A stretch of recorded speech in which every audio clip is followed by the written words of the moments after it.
change is coming, slowly but surely, to the PGA Tour's pace of play problem.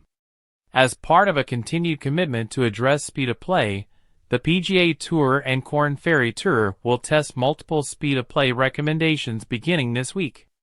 On the PGA Tour, distance measuring devices will be permitted at 6 events over a 4-week period, beginning at this week's RBC Heritage and Corrales Puntacana Championship and continuing through the Truist Championship and Oina Flight Myrtle Beach Classic, May 8th to 11th. Meanwhile, the Korn Ferry Tour, which previously tested the use of distance measuring devices at 4 tournaments in 2017, will allow the devices at 3 consecutive events beginning with this week's Lecum Suncoast Classic. PGA Tour Americas and PGA Tour Champions already permits the use of distance measuring devices during competition. The use of distance measuring devices is one of 3 recommendations from the Tour's player-led speed of play working group formed earlier this year, which aims to positively impact speed of play in response to survey feedback from the Tour's Fan Forward initiative.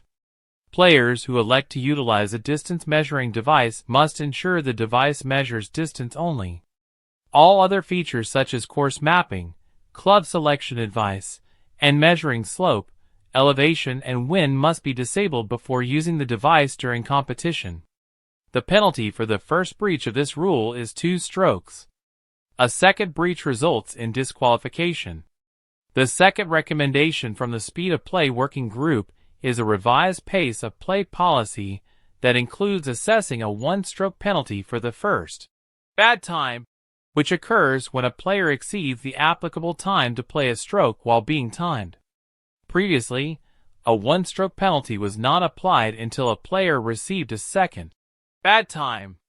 The Korn Ferry Tour will begin testing the revised pace of play policy, which will be in effect for the remainder of the 2025 season, at this week's Lecum Suncoast Classic.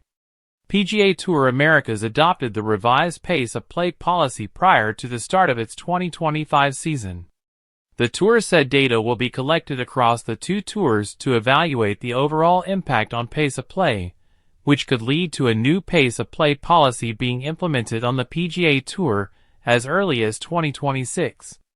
The Tour previously announced a reduction in field sizes starting in 2026 to help the overall flow of play and better account for events with limited daylight. A third recommendation currently in development is the publishing of pace of play data for PGA Tour members on Tour media platforms. Details on the makeup of the data will be made available in the near future.